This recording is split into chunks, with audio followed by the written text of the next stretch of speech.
அது ஏன்னா உலகத்துலேயே அம்மா அப்பா தான் சார் பெருசு. அம்மா அப்பாவுக்கு மீறி யாரில் எங்கள் அம்மா இறந்துட்டாங்க, எங்கள் அப்பா இறந்துட்டாங்கன்னா சொர்க்கத்தில் இருக்காங்க, அவங்க என்னை பார்த்துட்டு இருக்காங்க. நான் நினைக்கிறேன் நுரையீரல் காசு கொடுத்தா கூட வாங்க முடியாது. இல்லை சில பேர் நுரையீரலை வெட்டி போட்டுறாங்கலாம் சொல்கிறாங்க, இப்போ பார்த்துருக்கோம். அதுக்கு அந்த புகைப்பிடிக்கிறது இருக்கக்கூடாது.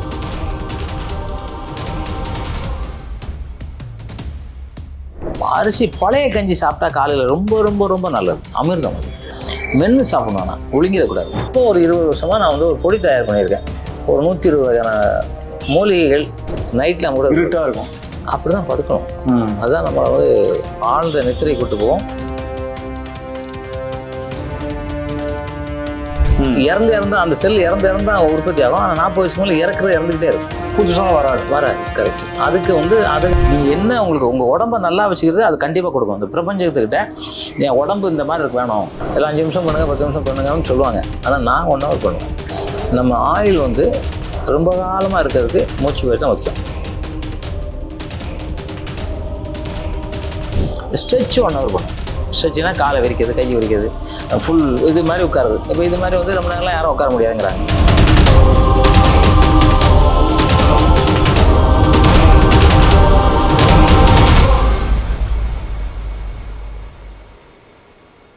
வணக்கம் நேயர்களே, நம்மோடு கலைமாமணி ஜாக்குவர் தங்கம் இருக்கிறார், பேசலாம். சார் வணக்கம். வணக்கம், நல்லா இருக்கீங்களா? நல்லா இருக்கேன் சார், நலமா இருக்கேன் சார். உங்களுக்கு 73 வயதாகுதுன்னு சொல்லி அடிக்கடி சொல்றீங்க. அது நம்புறதுக்கு ரொம்ப கடினமா இருந்தாலும், 40 வயசு. ஆமா, கடினமா இருந்தாலும் அதான் உண்மை. உணவு பழக்க வழக்கங்கள்ல நீங்க இன்னமும் கடைபிடிக்கிற சில விஷயங்கள் என்ன? இப்ப என்னன்னா 30 வயசுலயே ஹார்ட் அட்டாக் வருது, பல பேருக்கு மூட்டு பிரச்சனை அப்படின்றது வந்துருது. 50 வயசுக்கு மேலனாலே அவங்க மாத்திரை இல்லாம அவங்க ஒரு நாளை கூட கடத்துறாங்க. இதுதான் உண்மையா இருக்கு. நீங்க 73 வயசுல இவ்வளவு ஆரோக்கியமா இருக்கீங்க. பல்லு, தலைமுடி, தோற்றம், எக்ஸசைஸ், எப்படி உங்க உணவு பழக்கம் என்ன? கிக்கு என்னன்னா சார், முதல்ல வந்து ஒழுக்கம். ஃபர்ஸ்ட் வந்து ஒழுக்கம் சார். ஒழுக்கம்னா என்ன? இப்படிதான் வாழணுங்கிற ஒழுக்கம் ஒன்று இல்லையா? டிசிப்ளின் சொல்லுவாங்க. அதுதான் அந்த ஒழுக்கம். அந்த ஒழுக்கமா இருக்க கத்துக்கிட்டாலே நமக்கு எல்லாமே நம்மளை தேடி வரும். ஒழுக்கத்து கூட சிகரெட் குடிக்கக்கூடாது. அதை நீங்க பாத்தீங்கன்னா சிகரெட்டை எடுத்து ஒரு வெள்ளை துணியில் ஊதிங்கன்னா உடனே அது கரை பிடிக்கும், அந்த புகை. ஆமாம், அப்போ அந்த கரை வந்து நம்ம நுரையீரலில் பிடிக்கும். நுரையீரல் காசு கொடுத்தா கூட வாங்க முடியாது. இல்லை சில பேர் நுரையீரலை வெட்டி போட்டுறாங்கலாம் சொல்கிறாங்க, இப்போ பார்த்துருக்கோம். அதுக்கு அந்த புகைப்பிடிக்கிறது இருக்கக்கூடாது. புகைப்பிடிக்கிறவங்க கூட நிற்கக்கூடாது. அப்படின்னாலும் ஆசனத்தில் சரி பண்ணணும். காலையில் இருந்தோடனே கபால சுத்தின்னு ஒன்று இருக்குது. அது நமக்கு என்ன இருந்தாலும் உள்ளே இருக்கிறது வெளியே தெரியும். ஸோ அதை பண்ணணும். 2வது வந்து சாப்பாடு வந்து அரிசி பழைய கஞ்சி சாப்பிட்டா காலையில் ரொம்ப ரொம்ப ரொம்ப நல்லது, அமிர்தம். மென்று சாப்பிடணும், நான் ஒழுங்கிடக்கூடாது, மென்று சாப்பிடணும். இட்லி சாப்பிடலாம், என்றைக்கோ ஒரு நாள் சாப்பிடலாம், தப்பு இல்லை. ஆனால் இட்லினா கூட மென்று சாப்பிடணும். அதாவது நமக்கு வயிற்றுல வந்து பல்லு கிடையாது. வயிற்றுல ஒரு மெல்லிஸாக ஒரு நீர் போக்கும், அது வந்து அரிக்கும். அந்த இப்போ நம்ம நிறையா சாப்பிடாம வேறு குடல் அரிச்சிடும். அதான் குடல் அரிச்சு இந்த புண்ணு வந்துடும், குடல் புண்ணுலாம் வருது இல்லையா? அது வந்து சாப்பிடாமல் இருக்கிறது தான். இப்போ காலையில் சாப்பிடலன்னா நிச்சயமாக அது வரும். காலையில் சாப்பிடணும். நான் அதெல்லாம் தவற விடுறதே இல்லை. அதுக்கப்புறம் வந்து மத்தியானம் சாப்பாடு அரிசி தான். நான் அரிசி மென்று தான் சாப்பிடுவேன். கீரை சாப்பிடுவேன், எதனா ஒரு கீரை சாப்பிடுவேன். நைட்டு வெள்ளிக்கிழமை, செவ்வாய்க்கிழமை, அமாவாசை, பௌர்ணமி எல்லாமே இருந்துச்சுன்னா மீன் சாப்பிடுவேன். இவ்வளோ ரெகுலர் நமக்கு. அது இல்லாமல் இரவுல மீன் சாப்பிடுவீங்க? ஆமாம். இது இல்லாமல் வந்து நான் வந்து இப்போ ஒரு 20 வருஷமாக நான் வந்து ஒரு பொடி தயார் பண்ணியிருக்கேன். ஒரு 120 வகையான மூலிகைகள், பருப்பு வகைகள், அரிசி வகைகள் எல்லாம் போட்டு தயார் பண்ணியிருக்கேன். அது வந்து நம்ம உயிரை வந்து போக விடாத மாதிரி ஒரு சக்தி உள்ள மருத்துவம். அது நம்ம உடம்புல எவ்வளோ அணுக்கள் இருக்குது? கோடிக்கணக்கில், மில்லியன் கணக்கில். எவ்வளோ கோடிக்கணும் தெரியல சார். சரி, 40 லட்சம் கோடி அணுக்கள் இருக்குது சார். 40 லட்சம் கோடி அணுக்கள் நம்ம உடம்புல இருக்குது. ஒரே ஒரு அணுக்கள் தான் நம்ம அம்மா அப்பா வந்து அந்த இது பண்ணும்போது வந்து ஒரு அணுக்களில் தான் நம்ம வந்து அப்புறம் கூட அணுக்கள் பரகி நீங்கள் 40 லட்சம் கோடி அணுக்கள் இருக்குது. அந்த அணுக்கள் வந்து 40 வயசுக்கு மேலே இறக்க ஆரம்பிக்கும். இறந்து அந்த செல் இறந்து உற்பத்தி ஆகும். ஆனால் 40 வயசுக்கு மேலே இறந்துக்கிட்டே இருக்கும், புதுசாக வராது. கரெக்ட். அதுக்கு வந்து அதுதான் அதுக்கு வந்து முடி கொட்டும், பல்லு கொட்டிடும், கண்ணு தெரியாது, நரம்பு தளர்ச்சி ஆயிரும், கை கால் ஆடும், எல்லாமே அப்போ தான் வரும். அது வரக்கூடாதுங்கிறதுக்காக நான் சித்தர்கிட்ட கேட்டு இந்த பொடி தயார் பண்ணி நான் சாப்பிட்டுட்டு இருக்கேன். 20 வருஷமாக நான் சாப்பிட்றேன். அதனால தான் தம்பி எனக்கு 43 தான் 40 தான் இருக்கும்னாரு. 20 சித்தர்கிட்ட கேட்டேன்னா சித்தர்கிட்ட நீங்கள் பேசுகிறீங்களா சார்? ஆமாம் சார். என் வீட்டுக்குள்ளே வந்த உடனே அவங்களுக்கு என்ன இருந்துச்சு, அவங்க இருக்கிற வாசனை வித்தியாசமான. ஆமாம், வீடுலாம் அப்படியே இங்கே வந்தீங்கனால இங்கே வந்தாலே எல்லாரும் சொல்லுவாங்க எனக்கு ஒரு நிம்மதியாக இருக்குது, ஒரு அரை மணி நேரம் இங்கே உள்ளே உட்காந்துட்டு போமா. எத்தனையோ பேர் கேட்டு வராங்க, எத்தனையோ பேர் மிகப்பெரிய பிரபலம்லாம் வந்து கேட்டு உட்காந்துட்டு போவாங்க. அது என்னன்னா அது என்னவோ அந்த காலத்துலேருந்து நான் சித்தர் வழிபாட்டில் இருக்கேன். அதுக்கெல்லாம் காரணம் நான் ஒழுக்கமாக, ரொம்ப ரொம்ப ஒழுக்கமாக இருப்பேன். எந்த இதுலேயும் வந்து நான் வந்து காம்ப்ரமைஸே பண்ணிக்க மாட்டேன். எனக்கு சினிமா எத்தனையோ படம் சாராயம் குடிக்கலையே படம் தர மாட்டேன். நாங்கள் சாராயம் குடிக்கிறதுக்கு பணம் குடிக்கலன்னா படம் தர மாட்டேன்னாங்க. சரி சரி. உங்க அந்த படத்தை வச்சு நான் ஒன்றும் வேண்டாம், எனக்கு வேண்டான்ட்டேன். பேப்பர் தானே பணம், எனக்கு தேவையானது என்கிட்ட இருக்கு. நான் சாராயம் குடிச்சு இன்னொரு படம் பண்ண எனக்கு என்ன இருக்கு? எங்கள் அம்மா அப்பா அதுக்கெல்லாம் பெற்று போடலையே. அதனால நான் அந்த இதெல்லாம் இல்லை. அது மாதிரி எல்லாரும், எனக்காக சொல்ல, எல்லாருக்கும் சொல்கிறேன். சார் நீங்கள் குடிச்சதே இல்லையா? இல்லை தொட்டு பார்த்தது கூட இல்லை. டீ கூட குடிச்சே இல்லை சார். நீங்கள் இது அப்புறம் டீ கூட தொட்டு பார்த்தது இல்லை. டீ குடிக்க மாட்டீங்களா சார்? எதுவுமே அந்த இதெல்லாம் நமக்கு கிடையாது சார். ஏன்னா அது வந்து சில விஷயங்கள், அது வந்து டீ குடிக்கிற ஒழுக்கக்கேடுலாம் நான் சொல்லலை, அதுவும் தவறுன்னு தான் சொல்கிறேன். அது இல்லைன்னா சில டீ குடிக்கலாம் எழுந்திக்க முடியல பாப்பாங்க, டீக்குள்ள பாத்ரூம் போக முடியல, காஃபி அது எதுவுமே பாலும் சாப்பிட மாட்டேங்க. பால் புரோட்டீன் தானே சார்? அது குழந்தைங்க வேணுன்றாங்க. அது எந்த ஊர்ல இருக்கு பால்? இப்போ இப்போ எந்த ஊர்ல சார் இருக்கு பால்? அந்த காலத்துல பால் இல்ல, மேபி கொண்டு வந்து ஊத்துறவங்கள்ட்ட சொல்லி கூட நீங்க அது எப்படி சார் பால் நீங்க எப்படி நம்புவீங்க? நீங்க பாருங்களேன், நீங்க நிறைய பார்த்துருவீங்க. ஒரு இன்னைக்கு சென்னையில மாடு இருக்கா? இருக்கு சார், சிட்டிக்குள்ளலாம் நிறைய மேயுதுல சார். 1-2 மாடு, அது பால் கறக்க போது தானே சார்? இப்போ உங்க வீட்டுல 2 லிட்டர் பால் வேணும்னு வச்சுங்க. இப்போ வந்து சிட்டில ஒரு 1 கோடி பேர் இருக்காங்க. 1 கோடி பேருக்கு எத்தனை லிட்டர் பால் வேணும்? ஆமா, அந்த பால் பாக்கெட் பால் தான் வாங்குறேன் சார். அது என்ன கலக்கத்தானே செய்கிறாங்க? நம்ம தான் பார்த்துருக்கோம்ல, ஏதோ பொடியை போட்டு கலந்து வாசனைலாம் பால் மாதிரியே வாசனை ஆகுது. அது உடம்புக்கு நமக்கு எவ்வளோ கெடுதலாக இருக்கும் சார். அதெல்லாம் இப்போ தானே சார், நீங்கள் உங்கள் காலத்தில்? என் காலத்தில் எங்கள் வீட்டில் பால் குடிச்சிருக்கேன். எங்கள் வீட்டில் நாங்கள் மாடு வளர்த்தோம்ல, அந்த பால் குடிச்சிருக்கேன். வெளியில வந்து நான் எப்போ நிறுத்துனீங்க டீ காஃபி? டீ காஃபில சாப்பிட்டதே இல்லை சார். எப்பவுமே? எப்போ சார்? தொட்டு கூட பார்த்தது இல்லை. எனக்கு வீட்டில் எல்லாரும் குடிப்பாங்கல்ல சார். காலையில் இருந்துச்சுன்னா நீங்கள் என்ன சாப்பிடுவீங்க? நீராகரம். நீராகரம்னா பழைய சோறு, பழைய தண்ணி, பழைய சோறு தண்ணி, டெய்லி பழைய சோறு. ஆமாம், அது சாப்பிடுவேன். அதுதான் சார் நமக்கு. இன்னமும் அதான் சாப்பிட்றீங்க? இன்னும் அப்படிதான் சார். எக்ஸ்ட்ரா சோறு வடிச்சிருவீங்க, தண்ணி ஊற்றி வச்சிருவீங்க, காலையில் அந்த தண்ணி எடுத்து குடிப்பேன். பழைய கஞ்சி வந்து எல்லாம் எக்ஸசைஸ் பண்ணுற கூட இந்த பொடி சாப்பிடுவேன். வாழைப்பழம் 2 வாழைப்பழம், பேரிச்சம்பழம் சாப்பிடுவேன். திராட்சை ஊற போட்டுப்பேன், நைட்டு திராட்சை ஊற போட்டுப்பேன், காலையில் அந்த திராட்சை தண்ணியும் திராட்சை சாப்பிடுவேன். பழைய கஞ்சி என்ன பண்ணுவேன்னா, மிக்சியில் போட்டு வெங்காயம் ஒரு 20 வெங்காயம், ஒரு 5 பல்லு பூண்டு, பச்சை பூண்டு, பச்சை மிளகாய் போட்டு ஒரு ஆட்டி குடிச்சிருது. அவ்வளோ. அது நல்லா அதை மென்று தான் சாப்பிடுவேன். அரைச்சிடும் வழியே அதை மென்று தான் சாப்பிடுவேன். தண்ணி கூட நம்ம அப்படி குடிக்கக்கூடாது, தெரியுங்களா? தண்ணி கூட நமக்கு அழகாக மென்று தான் சாப்பிடணும். தண்ணி மென்று சாப்பிடணுமா சார்? ஆமாம் சார். நான் கூட ஒரு சொன்னேன், நாக்கில் எங்கே வைங்க என்னல்ல, அதுதான் சார். இப்போ சாப்பாடு அப்படியே உழுங்கிட்டீங்கன்னா அமிர்தத்துக்கு உங்களுக்கு சம்மந்தமே இருக்காது.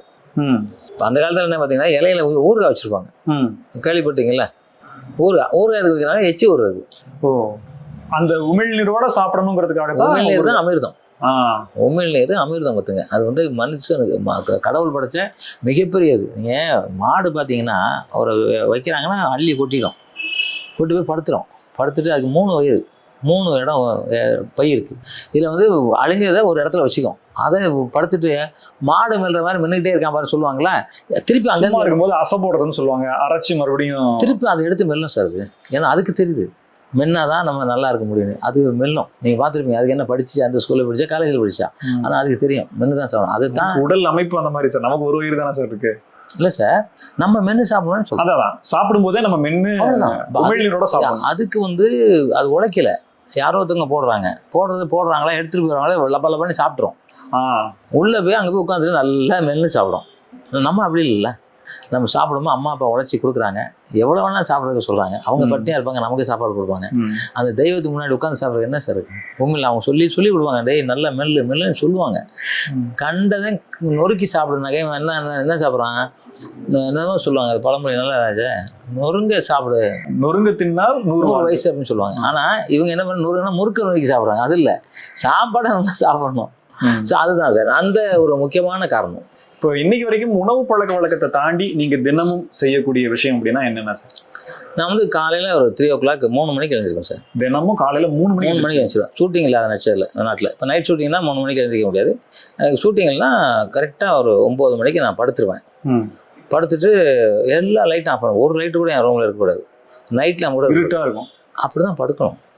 அதுதான் நம்மளை வந்து ஆழ்ந்த நித்திரை கூட்டு போவோம். சில விஷயங்கள் அதில் இருக்குது, அதெல்லாம் அப்போ தான் பண்ண முடியும். இப்போ நான் வந்து கரெக்டாக 3 மணிக்கு எழுந்திரிச்சு வந்து பாத்ரூம்லாம் போய் குளிச்சுட்டு சாமிக்கு விளக்கெல்லாம் ஏற்றிட்டு 1 hour தியானம் மட்டும் பண்ணுவேன். தியானத்தில் எல்லாமே சாதிக்கலாம்.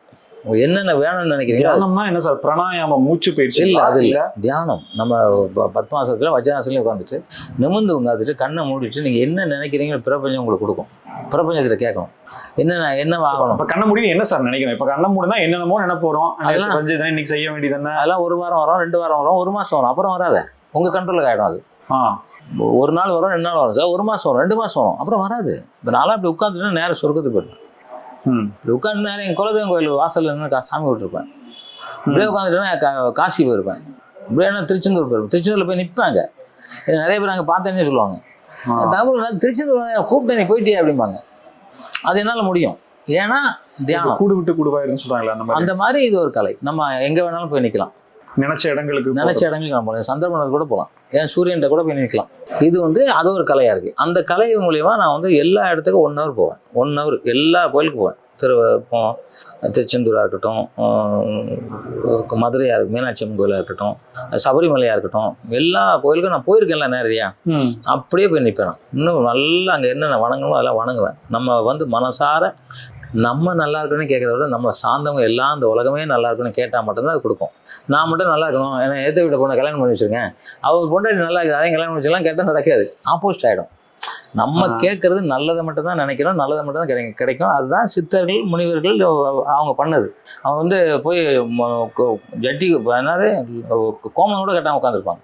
ஏன்னா நான் எதுவுமே கேட்கல அப்படிங்கிறதுக்கு தான் கோமலம் கட்டாமல் உட்காந்துருப்பாங்க. அதுக்கு அதுதான் அர்த்தம். ஆமாம், நான் எதுவுமே கேட்கல, எனக்கு இல்லை. அவர் மானத்தை மறைக்கக்கூடிய துணி வேண்டாம். அது இப்போ நீங்கள் பார்த்தீங்கன்னா நிறைய சித்தர்கள் துணி இல்லாமல் பக்கமாக தான் இருக்கும். ஏன் நிறைய சிலைகள் பாருங்கள் துணி இருக்காது. அதுதான் உண்மையான விஷயம். ஏன்னா இவங்க துணிங்கிறது வந்து நம்ம ஒரு காற்று போகிறத அது ஒரு அடைக்கிற மாதிரி. இப்போ லங்கோட நாங்கள் கட்டுவோம், குஸ்திக்கு டைட்டாக கட்டுவோம். அப்போ நமக்கு வந்து அந்த இடத்த வந்து பிளாக் பண்ணோம். காற்று இப்போ வந்து காற்றை உள்ளே எடுக்கிறோம்னு வச்சுக்கோங்க, மூச்சு பயிற்சி பண்ணுறோம். நீ டைட் சட்டை போட்டாலோ இல்லை டைட் பனியன் போட்டாலோ பெல்ட் போட்டாலோ அந்த காற்று உள்ளே போகிறத தடுக்கும். அந்த காற்றை உள்ளே உடம்பு ஃபுல்லாக பாய்க்கணும், உடம்பு ஃபுல்லாக பாய வைக்கணும் காற்றை. அந்த தியானத்தில் அது முடியும். நீங்கள் என்ன உங்களுக்கு உங்கள் உடம்பை நல்லா வச்சுக்கிறது அது கண்டிப்பாக கொடுக்கும். இந்த பிரபஞ்சத்துக்கிட்ட என் உடம்பு இந்த மாதிரி வேணும், எனக்கு தலைமுடி இப்படி வேணும், கண் இப்படி இருக்கணும், பல் இப்படி இருக்கணும், ஈர் இப்படி இருக்கணும், தொண்டை அப்படி இருக்கணும், எனக்கு இதயம் நல்லா இருக்கணும், ஈரல் நல்லா இருக்கணும், சிறுகுடல், பெருகுடல், கல்லீரல், மண்ணீரல், நுரையீரல், ஆண்குறியில் அத்தனை உறுப்பு எனக்கு நல்லா கொடுன்னு கேட்டால் அத்தனை நல்லா இருக்கும். இதுதான் நான் 3 மணிக்கு எந்திக்கிறது ரகசியம். இது வந்து ஏன்னா அத்தனை மணிக்கு எந்திக்கிறவங்களால தான் அது பண்ண முடியும், அதெல்லாம் முடியாது. நீங்கள் இப்போ வந்து உடனே எல்லாம் கேட்பாங்க, பால் வைக்கிற 2 மணிக்கு எந்திக்கிறாரு, அவர் என்ன அப்படி கேட்டாரன்னு கேட்கணும். நீங்கள் இப்போ நம்ம அமெரிக்கா டிக்கெட் எடுக்கணும், ஃப்ளைட் டிக்கெட்டு. நீ எப்படி தஞ்சாவூர் பஸ் எடுத்துகிட்டு அமெரிக்காவில் ஏற முடியாது. அவர் தஞ்சாவூர் எடுத்துருக்காரு, அங்கே தான் போக முடியும், அவர் அமெரிக்கா போக முடியாது. அப்போ தஞ்சாவூருக்கு எடுத்து தஞ்சாவூரில் என்ன கோயில் இருக்கும், அங்கே போய் சாமி கும்பிடணும்ல. அது பண்ணாமல் இவர் வேற எங்கேயோ போயிட்டாருன்னா வேலை நடக்காது. அப்போ நம்ம எங்கே போகிறோமோ அதை தெளிவாக மனசில் வச்சுக்கணும். தஞ்சாவூர்னா நம்ம அங்கே போய் சிவன் கோயில் எப்படி இருக்குது, சிவன் கோயிலை பார்க்கணும். அவருக்கு என்னென்ன நடந்துச்சு, அவர் சிவன் கோயில் அடியில் என்னெல்லாம் வச்சுருக்காங்க, அந்த எந்த தகடு என்னெல்லாம் இருக்குது, அதெல்லாம் நம்ம பார்த்தா தெரியும். நம்ம வந்து அந்த மாதிரி சக்தி நமக்கு வரும். அதெல்லாம் நம்ம பார்த்துட்டோம்னா நமக்கு வந்து உடம்பு அப்படியே கிளியராக 1 மணி நேரம் தெரியவே தெரியாது சார். நான் வந்து 3 மணிக்கு வந்து 4-4:30 கூட தான் முழிப்பேன். முழிப்பேன்னா 10 மாதம் அப்படியே உட்காந்து பண்ணிக்கிட்டு இருப்பேன். ஒரு இடம் கூட முதுகெல்லாம் வளையக்கூடாது, நிமிர்ந்துருக்கணும். அந்த சக்கரங்கள் அப்படியே வேலை செய்யும். அந்த நேரத்தில் வேறு ஒரு சவுண்டு கேட்காது. ஃபேனுக்கு எதுவுமே போட்டுக்க மாட்டேன். எனக்கு வந்து அப்படியே வேர்த்து ஊற்றும், அப்படியே உட்காந்துரும், அப்படியே இருக்கும் சார். சொர்க்கத்தில் இந்த மாதிரி இருக்கும். அதை நீங்கள் பண்ணி பாருங்கள். இன்றைக்கி 1 நாள் 2 நாள் வராது. நிறைய பேருக்கு ஐயோ அப்படி இருக்கு அப்படிலாம் தோணும். 1 வாரம் 1 மாதம் மறைஞ்சிடும் சார். நீங்கள் உங்கள் மூளை அது ஏற்றுக்கும். உங்கள் மூளை என்ன கேட்குது, நான் வந்து இப்படி இருக்கணும்னு நீ கேட்கும்போது மூளை அது வந்து ஏற்றுக்கும். அதுவாக இப்போ பேச ஆரம்பிச்சிடும். அது உங்கள்கிட்ட அது நிறைய செல்லு கூட பேசுவாங்க. செல் நம்ம உயிர் செல்லு இருக்கு இல்லையா, 40 ஜோடி செல் வந்து தலைக்கு ஒரு குரூப்பு. இப்போ நம்ம பாரத பிரதமருக்கு எவ்வளோ பாதுகாப்பு, அது மாதிரி தலைக்கு தண்ணி பாதுகாப்பு. நம்ம தமிழக முதலமைச்சர் என்ன பாதுகாப்பு, அது இதயத்துக்கு பாதுகாப்பு. இது மாதிரி ஒவ்வொரு இடத்துக்கும் என்ன பாதுகாப்போ அந்த பாதுகாப்பும் செல்லு நமக்கு பண்ணணும். அந்த செல்லை வந்து உயிர் ஊட்டணும். அந்த செல்லுக்கிட்ட நம்ம பேசணும். அது வந்து விடிய காலம் 3 மணிலேருந்து 5:30 தான் நடக்கும். அதுக்கப்புறம் நீங்கள் பேச முடியாது, பேசாலும் கேட்காது. சரி, இப்போ 3 மணிக்கு எந்திரிச்சு தியானம், அதை முடிச்சுட்டு அடுத்தது உங்களுடைய வேலை என்ன? அடுத்து வந்து சார் கொஞ்சம் இந்த கூழ் ஜூஸ்லாம் போடுவேன், குடிச்சு யோகா பண்ணுவேன். யோகாசனம் 1 hour பண்ணுவேன். அந்த யோகாசனம் முடிச்சுட்டு ஸ்ட்ரெச் பண்ணுவேன். என்னென்ன யோகா சார்? எல்லா யோகாவுமே இல்லை சார். யோகாவில் வந்து இன்னைக்கு வந்து கிட்ட லட்சக்கணக்கான யோகா இருக்குது. நம்ம அதை பண்ண முடியாது. லட்சக்கணக்கெல்லாம் விடிய பண்ணிட்டு அப்படியே கண்டினியூ பண்ணிட்டு தான் இருக்கணும். நமக்கு என்ன தேவையோ அது மட்டும் ஒரு தேர்ந்தெடுத்து ஒரு 50 யோகா பண்ணுவேன். ஏதாவது 1 hour ஆகிடும். மூச்சு பயிற்சி சார். யோகாவில் மூச்சு பயிற்சி நான் சொல்லுவேன். யோகானா அந்த ஸ்ட்ரெச் ஆசனங்கள் தானே சார்? ஆசனங்களும் அடுத்து போடுவேன். மூச்சு பயிற்சி மட்டும் கிட்டத்தட்ட ஒரு 1 hour பண்ணுவேன். எல்லாம் 5 நிமிஷம் பண்ணுங்கள், 10 நிமிஷம் பண்ணுங்கன்னு சொல்லுவாங்க. ஆனால் நான் 1 hour பண்ணுவேன். நம்ம ஆயுள் வந்து ரொம்ப காலமாக இருக்கிறதுக்கு மூச்சு பயிற்சி தான் முக்கியம். மூச்சு இருந்தால் தான் உயிர் இருக்குன்னு அர்த்தம். மூச்சு இல்லைன்னா உயிர் இல்லை. அப்போ அந்த மூச்சை எங்கெங்கே கொண்டு போய் சேர்க்கணும் அதை தெரிஞ்சுக்கணும். அது தெரிஞ்சு அங்கங்கே கொண்டு போய் சேர்க்கணும் மூச்சை. ஏதோ அதெல்லாம் கிடையாது. இழுத்தா எங்கே போய் நிற்கணும், எங்கெல்லாம் செட் பண்ணணும், என்ன நினைக்கணும். இப்போ காலையில் எதுக்கு 4 மணிக்கு 3 மணிக்கு என்ன அமிர்த காற்று காலையில் வீசுறது, அமிர்த காற்று தெரியும்பா. அமிர்தம் போய் நின்று பாருங்க, அப்படியே உயிர் காற்று, அமிர்த காற்று, புண்ணிய காற்று, இது மாதிரி சொல்லிக்கிட்டே இருக்கலாம். அந்த காற்றுல போய் நின்னீங்கன்னா அப்படியே அது நியூடாக நின்று பாருங்க, மொட்டை மாடியில் போய் சார் அது நின்று பாருங்க, அது என்ன ஒரு மாற்றங்கள், என்ன மாற்றங்கள் வரும் பாருங்க. நீங்கள் உங்களை யாருமே ஒன்றும் பண்ண முடியாது, அந்த மாதிரி நீங்கள் மாற ஆரம்பிச்சிருவீங்க, மாறிடும். அது ஒன்றுமே பண்ண முடியாது. நீங்கள் அமிர்த காற்று உடம்புல வருங்க, உங்களை வேற என்ன விஷம் உங்களை பண்ண முடியும், பண்ண முடியாது. அந்த மாதிரி அதை பண்ணி அது அதான் அந்த இதெல்லாம் அதனால தான் சீக்கிரம் எழுந்திக்கிறது.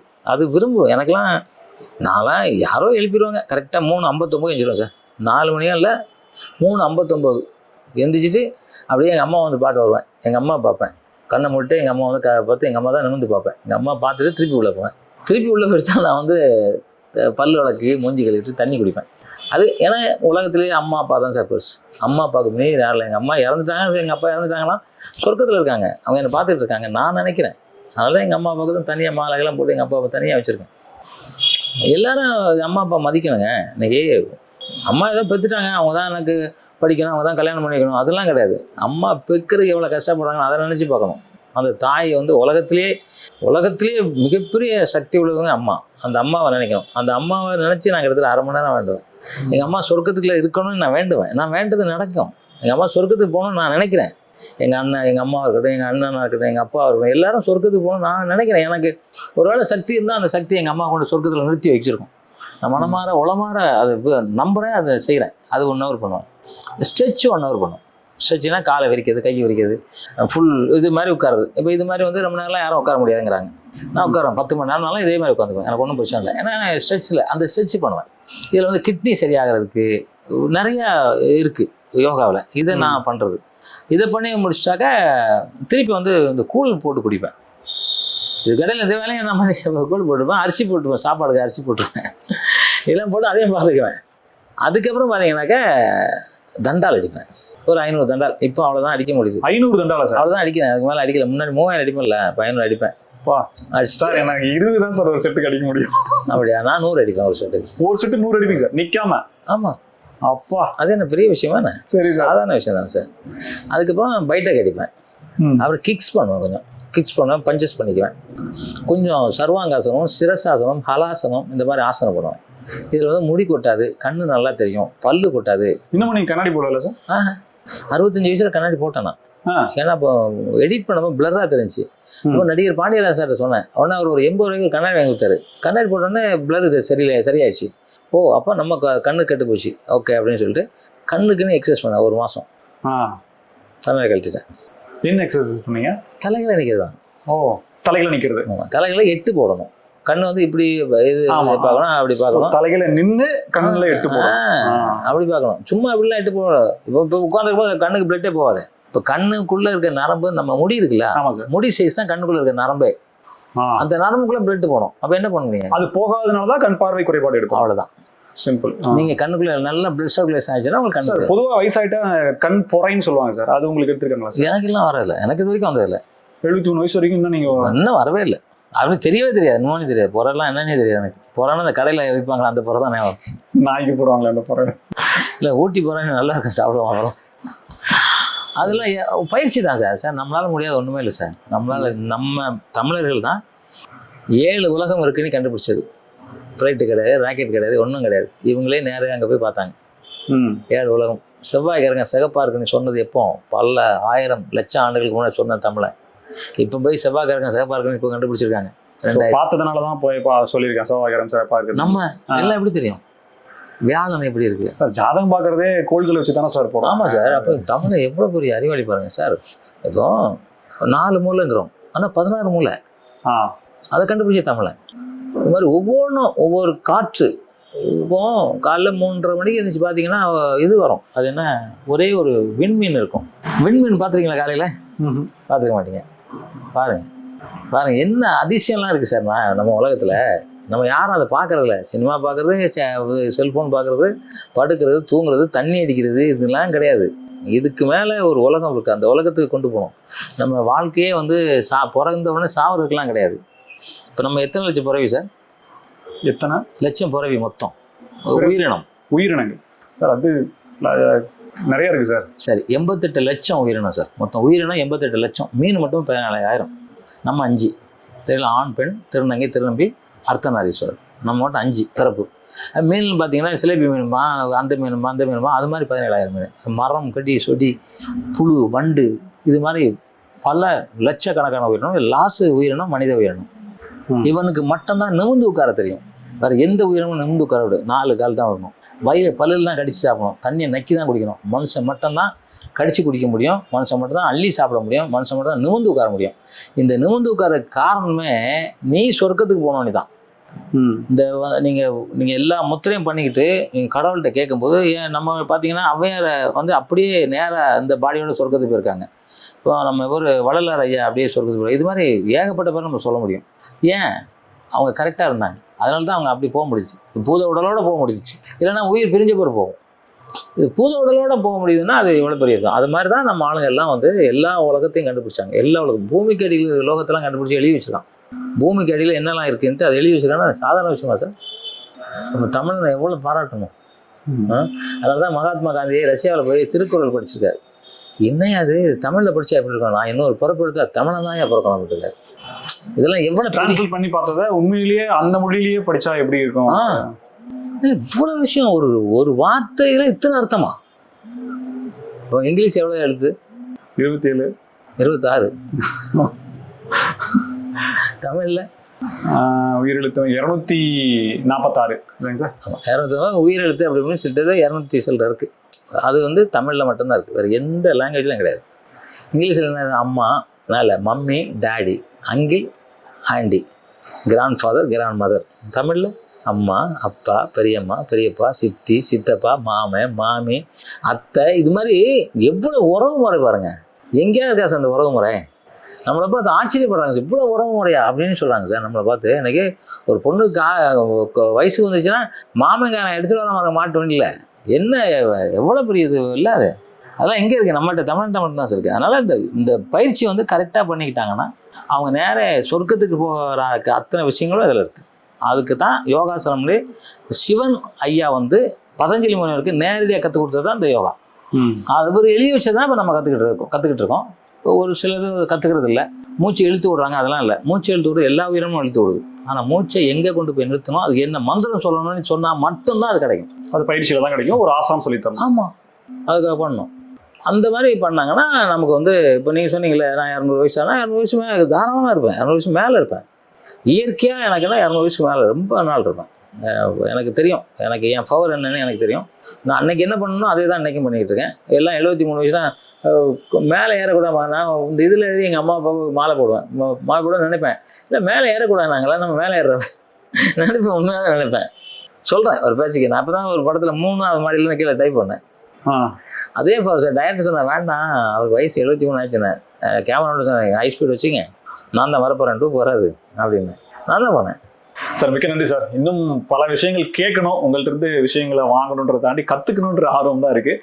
தகவல்களுக்கு நன்றி சார். நிச்சயமாக நன்றி சார். உங்களுக்கும் உங்கள் சேனலுக்கும் நிர்வாகத்தினருக்கும் நன்றி கலந்த வணக்கத்தை சொல்ல பெருமை அடைகிறேன். இப்பவும் நான் மீண்டும் சொல்கிறது, நம்ம அன்னைக்கே மலர்ந்து அன்னைக்கே மறைகிற மலர் கூட சிரிக்கும். மனிதனை மதிக்க தெரியணும். அது எல்லாத்துக்கு மேலே அம்மா அப்பாவை மதிக்கணும். அம்மாவை சாப்பிட்டீங்களான்னு கேட்டு பாருங்கள். அவங்க ஆனந்தம் அதை விட பெரிய ஆனந்தம் இல்லை. அம்மாவை சாப்பிட்டீங்களான்னு டெய்லி கேளுங்க, அப்பாவை சாப்பிட்டீங்களான்னு கேளுங்க. அம்மா அப்பா தான் உலகத்தில் தெய்வம். அவங்க சொல்கிறத கேளுங்க. அதுக்கு மேலே நம்ம உடம்பை நல்லா பார்த்துக்கணும். உலகத்திலே கிடைக்காது நம்மக்கிட்ட இருக்குது. ஏன்னா கூன் கூடு செவிடு இது மாதிரிலாம் இல்லாமல் நல்லபடியாக படைச்ச அந்த கடவுளுக்கு ஒரு நன்றி சொல்லணும். உங்கள் உடம்பை பத்திரமா பாதுகாக்கணும்னு நான் எல்லார்ட்டையும் சொல்கிறேன். நீங்களும் பத்திரமா பாதுகாக்குங்க. இந்தியனாக பிறக்கிறது பெரிய பெருமை. அதுவும் தமிழ்நாட்டில் தமிழனாக பிறக்கிறது கொடுத்து வச்சுருக்கணும். அந்த தமிழ் வாழ்க்கை, தமிழ் வெல்க, தமிழர்கள் வென்றே தீர்வோம். நன்றி, ஜெய்ஹிந்த். Thank you sir. நன்றி சார். நேர்களை மீண்டும் சந்திப்போம். இணைந்திருங்கள் நேர்களை. நன்றி.